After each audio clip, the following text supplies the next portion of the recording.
शीला की शादी बड़े धूमधाम से हुई थी। ससुराल में कदम रखते ही उसे उम्मीद थी कि नया घर में उसे प्यार और अपनापन देगा, लेकिन हकीकत इससे बिल्कुल अलग थी। सास ने आते ही ताने देना शुरू कर दिए। आजकल की लड़कियां कुछ काम तो सीखती नहीं, बस सजने और संवरने में लगी रहती है। पति रवि शुरू में ठीक था, लेकिन धीरे धीरे भी अपनी माँ की बातों में आकर शीला से बेरुखी बरतने लगा। छोटी छोटी बातों पर चीखना, गालियाँ देना और कभी कभी हाथ भी उठाता था। ये सब शीला की जिंदगी का हिस्सा बन गया। एक दिन सास ने सुबह सुबह काम पर लगा दिया। चूल्हे के धुएं से उसकी आंखें लाल हो गई, लेकिन कोई परवाह करने वाला नहीं था। तभी गलती से उसका हाथ जल गया। दर्द से कराहती शीला ने सास की ओर देखा। उम्मीद थी कि शायद अब थोड़ी दया आएगी, मगर सास ने ठंडे लहजे में कहा, नाटक करने की ज़रूरत नहीं, जल्दी से काम ख़त्म कर। उस दिन शाम को जब रवि घर आया तो उसने देखा कि शीला का हाथ बुरी तरह जला हुआ था। मगर जैसे ही शीला ने शिकायत करनी चाही, सास ने उसे झूठा साबित कर दिया।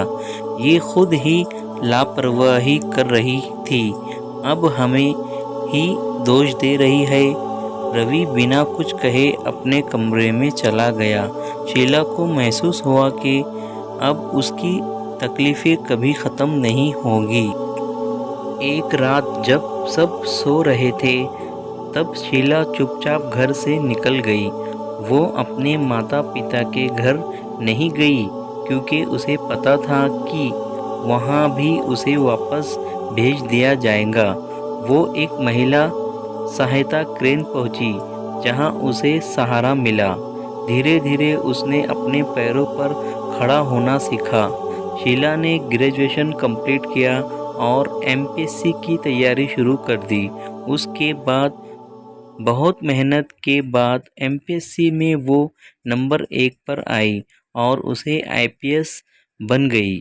आईपीएस के बाद वो इस पुलिस स्टेशन में ही नौकरी करने लगी, जहां उसका पति रहता था।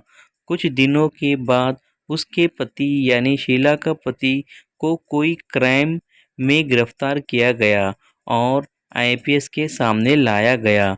वो जैसे ही शीला को देखा तो चौंक गया और माफ़ी मांगने लगा। शीला ने इनकार कर दिया और कहा, मुझे हर औरत को बचाना है जिस पर जुल्म होता है। शीला की आंखों में आंसू थे, मगर इस बार ये आंसू दर्द के नहीं, बल्कि अपनी जीत के थे। हमें इस कहानी से ये सीखने को मिला है कि जुल्म सहना नहीं चाहिए। अपनी आवाज़ उठाइए, अपने हक के लिए लड़िए और अपने आत्मसम्मान को कभी मत खोइए। चलो दोस्तों, हम फिर मिलेंगे नए वीडियो के साथ। हमारे चैनल को सब्सक्राइब और लाइक ज़रूर करना। Bye bye.